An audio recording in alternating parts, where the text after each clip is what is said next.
জান্নাত কত সুন্দর হবে, জান্নাত কত সুন্দর হবে আল্লাহ রাব্বুল আলামিন অসংখ্য আয়াতের মধ্যে বলছেন এবং হাদিসের মধ্যে রাসূল সাল্লাল্লাহু আলাইহি সাল্লাম খুব সুন্দরভাবে বলতেছেন জান্নাত কত সুন্দর হবে। রাসূল আকরাম সাল্লাল্লাহু আলাইহি সাল্লাম বলেন, ক্বালা আল্লাহু তাবারাকা ওয়া তাআলা আ'দাদতু বিইবাদিয়াস সালিহিন। আল্লাহ তাআলা বলেন, আমি আমার নেককার বান্দাদের জন্য জান্নাতে এমন জিনিস তৈরি করে রেখেছি, আমি নেককার বান্দাদের জন্য জান্নাতে এমন জিনিস তৈরি করে রেখেছি, মা লা আইনুন রাআত, এর আগে যা কারো চক্ষু দেখে নাই, যা কারো চক্ষু এর আগেই জান্নাতের এই নিয়ামতগুলো আমি নেককার বান্দাদের জন্য কি তৈরি করে রেখেছি এর আগে কারো চক্ষু দেখে নাই।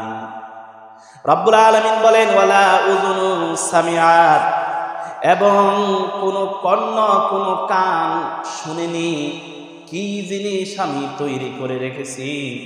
ওয়ালা খতর আলা কলবি বাশার, কোনো মানুষের অন্তরেও কল্পনাও করতে পারে না, কোনো মানুষের অন্তর সমূহ কল্পনা করতে পারে না আল্লাহ কি জিনিস তৈরি করে রেখেছে, নেককার বান্দাদের জন্য আল্লাহ কি জিনিস তৈরি করে রেখেছে এই পর্যন্ত কোনো চক্ষু দেখে নাই, কোনো কান শুনে নাই এবং কোনো মানুষের অন্তর পর্যন্ত কল্পনাও করতে পারে না কি জিনিস তৈরি করে রেখেছে।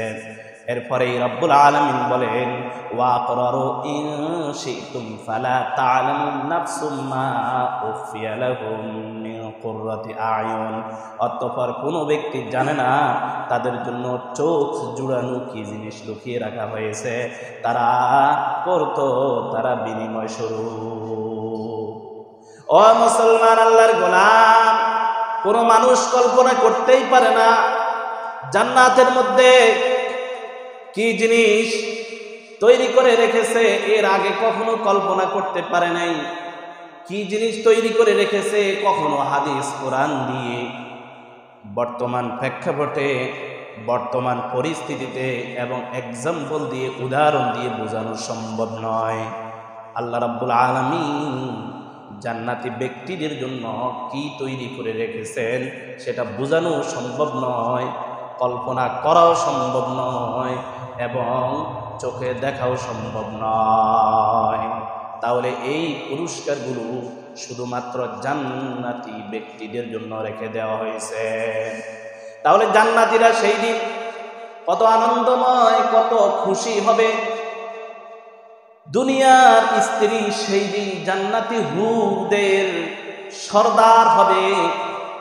দুনিয়ার স্ত্রী সেই দিন যে স্ত্রীকে নিয়ে জান্নাতে প্রবেশ করার কথা বলবে, সেই দিন জান্নাতি স্ত্রীগণ দুনিয়ার স্ত্রীর হুকুম মানতে বাধ্য হবে। জান্নাতি স্ত্রীগণ দুনিয়ার স্ত্রীকে সম্মান করবে, আর দুনিয়ার স্ত্রীর সৌন্দর্য রূপের কাছে জান্নাতি স্ত্রীদের সৌন্দর্য কিছুই নয়। যদিও আজকে আপনার স্ত্রী কালো কুরসি যদি জান্নাতি হয়ে যায়, এই আপনার এই স্ত্রীর রূপ সৌন্দর্য জান্নাতের স্ত্রীর চেয়েও 100 গুণ বেশি সৌন্দর্য লাভ করবে। সুবহানাল্লাহ। সেই দিন আর শরীর থেকে ঘামের গন্ধ আসবে না। সেই দিন আপনার পায়খানা প্রস্রাবের কোনো প্রয়োজন হবে না। সেই দিন আপনার খাবারের জন্য কোনো পেরেশানি করতে হবে না, কোনো টেনশন করতে হবে না। আজকে যে চাকরি বাকরি নিয়ে আমরা কত পেরেশান, কৃষি কাজ নিয়ে কত পেরেশান, শুধুমাত্র 4টি ভাত একটু শান্তিভাবে খাওয়ার জন্য, একটু শান্তিভাবে চলার জন্য, একটু শান্তিভাবে থাকার জন্য, জীবনযাপন করার জন্য বছরের পর বছর প্রবাসীগণ প্রবাসে পড়ে আছে। কিন্তু সেই দিন এইসব কিছুর চিন্তাও করতে হবে না। আপনার খাবার তৈরি হয়ে আপনার সামনে গিয়ে ঝুলতে থাকবে। সুবহানাল্লাহ। আপনি মনে মনে কল্পনা করছেন, আমি যদি আজকে মাছের কলিজা দিয়ে খাবার খেতে পারতাম, কতই না মজা হতো। সাথে সাথে আপনার সামনে চলে যাবে, খাবার পৌঁছে যাবে, তৈরি হয়ে পৌঁছে যাবে, কোনো কর্মচারী লাগবে না, চুলার দুয়ারে যাইতে হবে না, আপনাকে ফাঁকশাক করতে হবে না, কাজ করতে হবে না। খাবার খাইছেন, কিছুক্ষণ পর একটু ঢেকুর দিছেন, সাথে সাথে আপনার খাবারগুলো হজম হয়ে যাবে, আবার খাবার খাইতে মন চাইবে, খাবারগুলো চলে আসবে। সুবহানাল্লাহ। ও মুসলমান, আল্লাহর গোলাম, এইসব নিয়ামতগুলো যদি নিতে হয় তাহলে ধৈর্য ধারণ করতে হবে, কষ্ট করতে হবে, পরিশ্রম করতে হবে, আল্লাহর সন্তুষ্টি অর্জন করতে হবে এবং নেক আমল করতে হবে, গুনাহকে বয়কট করতে হবে, গুনাহ মুক্ত জীবন যাপন করতে হবে, নচেত এইসব নিয়ামত পাওয়া সম্ভব নয়। দুনিয়াতে মাত্র ৬০-৭০ বছরের ইবাদত দিয়ে আপনি যদি চিরস্থায়ী জান্নাত লাভ করতে পারেন, নিশ্চয় আপনি সফলতা অর্জন করছেন। তাহলে ইনশাআল্লাহ আমরা আল্লাহর সন্তুষ্টির উদ্দেশ্যে, সন্তুষ্টি অর্জনের জন্য আমরা নেক আমল করব ইনশাআল্লাহ। শুধু নেক আমলই নয়, আমরা শুধু নামাজ, রোজা, হজ, যাকাত ইত্যাদি এই সমস্ত কিছুকে নেক আমল মনে করি। আদার্স আমাদের আরও অনেক নেক আমল আছে। আপনি যদি সন্তানকে সুশিক্ষা দিয়ে, সন্তানকে আদব, আখলাক এবং সুসন্তান গড়ে তুলতে পারেন, সুশিক্ষা দিয়ে একজন সন্তানকে যদি গড়ে তুলতে পারেন, এটা আপনার নেক আমল। আপনি আপনার জন্য এই সন্তান যখন দোয়া করবে, আল্লাহ আপনার এই সন্তানের দোয়া কবুল করবে এবং এই সন্তান যখন নেক আমল করবে, আপনার আমল নামার মধ্যে সদকায়ে জারি হিসাবে আপনার আমল নামায় নেকিগুলো চলে যাবে। আর যদি আপনি সন্তানকে সুশিক্ষা দিলেন না, সুসন্তান গড়ে তুললেন না, কুসন্তান হয়ে গেল, সেই সন্তান যত গুনাহ করবে সেই সমস্ত গুনাহগুলো সদকায়ে জারিয়া হিসাবে আপনার আমল নামে চলে যাবে। কথা কি বুঝতে পারছি? তাহলে সন্তানকে লালন পালন করা, সুশিক্ষা দেওয়া, সুসন্তান গড়ে তোলা, আল্লাহর রাসূলকে শিক্ষা দেওয়া এবং ঈমান শিক্ষা দেওয়া, নামাজ শিক্ষা দেওয়া, কোরআন শিক্ষা দেওয়া, হালাল হারাম শিক্ষা দেওয়া, জায়েজ নাজায়েজ শিক্ষা দেওয়া, ভালো খারাপের পরিচয় শেখানো, এই সমস্ত কিছু যদি আপনি আপনার সন্তানকে শিখিয়ে দিতে পারেন, তাহলে এই সন্তান আপনার নাজাতের কারণ হয়ে যাবে।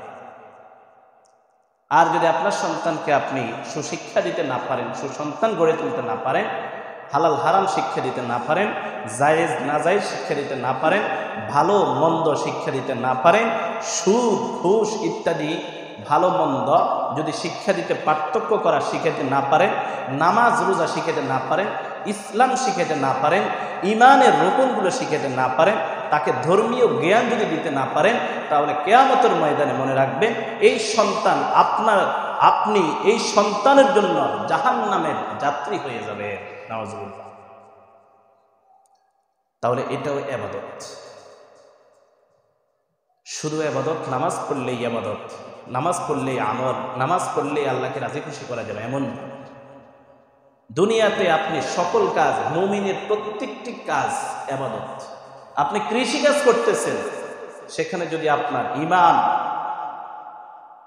পরিপূর্ণ থাকে, আপনার নিয়ত যদি থাকে আমি আজান হলেই আমি মসজিদে গিয়ে নামাজ পড়ব, আপনি যতক্ষণ কৃষি কাজ করবেন ঠিক ততক্ষণ আপনার আমলনামার মধ্যে নফল ইবাদতের নেকি লিপিবদ্ধ হবে। সুবহানাল্লাহ। মুমিনের মুমিন ঘুমায়, ঘুমটাও মুমিনের ইবাদত। যদি রাত্রি এশার নামাজ জামাতের সহিত পড়ে আপনি ঘুমান, ফজরের নামাজ আবার জামাতের সহিত পড়েন, সারা রাত্র দাঁড়িয়ে দাঁড়িয়ে নফল নামাজ পড়ার মতো নেকি আপনার আমল নামে লিপিবদ্ধ করে দিবে। সুবহানাল্লাহ।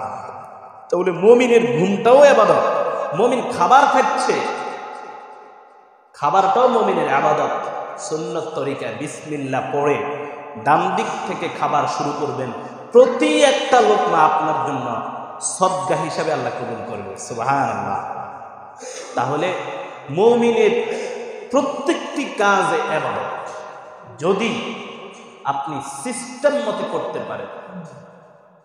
এখন আপনি নামাজ নাই, আপনার মধ্যে রোজা নাই, ফরজ কাজগুলো আপনার মধ্যে নেই, আপনি নফল নিয়ে বসে রয়েছেন, ফরজ নাই, সেই জায়গায় নফলেরও কোনো দাম নাই। আল্লাহ তাআলা আমাদেরকে আল্লাহ সন্তুষ্টি অর্জনের জন্য ইবাদত করবার তৌফিক দান করেন, বলেন আমিন।